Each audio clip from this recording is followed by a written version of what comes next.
আপনি আমার চাচার কাছ থেকে ঘুষ নিতেছেন? তোর চাপার দাঁত ফেলাই দিব, বেয়াদব কোথাকার, মুখের উপরে কথা কস মূর্খ। এটার তুই ঘুষ দেখলি কই?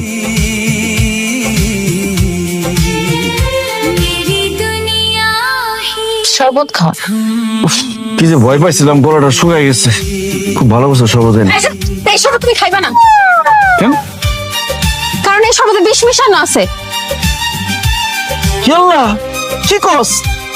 সে বলে তুমি কি শরবতের মধ্যে বিষ মিশাইছো? হ, তো বিষ মিশানো শরবত তুমি আমারে খাইতে দিছো কেন? তোরে মাইরা ফলানোর জন্য।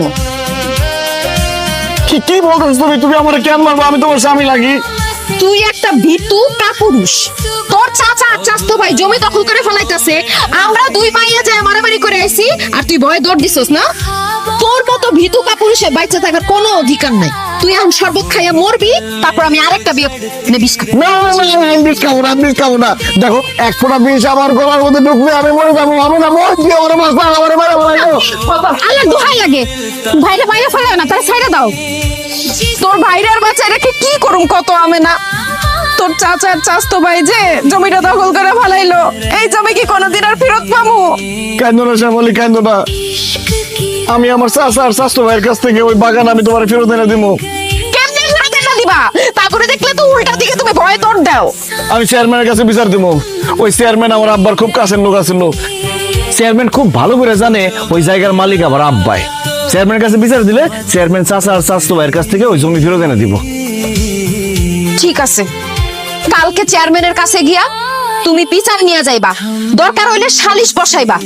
যেমনি হোক এই জমি উদ্ধার করে তোমার নিয়ে আসতে হইবই। আর যদি চাচার ভয়ে তুমি চেয়ারম্যানের কাছে বিচার নিয়ে না যাও, তাইলে ভাতের সাথে হোক, শরবতের সাথে হোক, পানির সাথে হোক, তোমার বিষ খাওয়া আমি মাইরা ফেলামো, বাঁচতে দিব না। না না, সে বলে এই কাজ করো না। আমি কালকে সকালবেলায় চেয়ারম্যানের কাছে বিচার নিয়ে যাবো। কথাটা জানি মনে থাকে। মনে থাকবো। এটা ফলাই দাও। এই মেয়ে, এই সংবাদ দিছি, ঘটনা কি জানেন না? আপনার সাহস কত বড় যে আপনি সাত্তারের জমি বেদখল করে নিছেন? খবরদার করে দিলাম, যদি সাত্তারের জমির দিকে আরেকবার গেছেন তাহলে আপনাদের বাপ পুত দুটারে কিন্তু আমি জেলের ভাত খাওয়াম কইলাম। আপনার সঙ্গে কথা ছিল। আচ্ছা, তারাই পারি না। সাত্তার বাইরে যাইবো না, সাত্তার এখানেই থাকবো। যা বলার সাত্তারের সামনে বলেন। তুই একটু বাইরে যা, যা। আচ্ছা যা, কি করে আমি শুনে তোরা ডাক দিলাইস। বল।